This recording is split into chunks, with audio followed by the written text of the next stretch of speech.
यो चाहिँ छाङमी वन पार्क हो खिम्पोसीको खुरेदोङमा।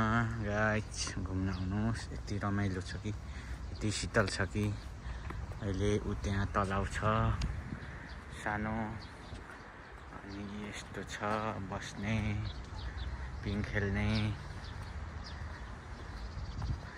खासमा यो नेपालको भने भौडी हो, काम नलाग्ने गुहे खोल्सा हो। तर कोरियामा यसरी जब काम नलाग्ने हुन्छ त्यो चाहिँ झन् बवाल रमाइलो बनाउँछ गाइज। यस्तो छ देश विकास भएपछि कसैको बाउको केही लाग्दैन। अब यत्रो बिल्डिङहरूको बिचमा यस्तो छ।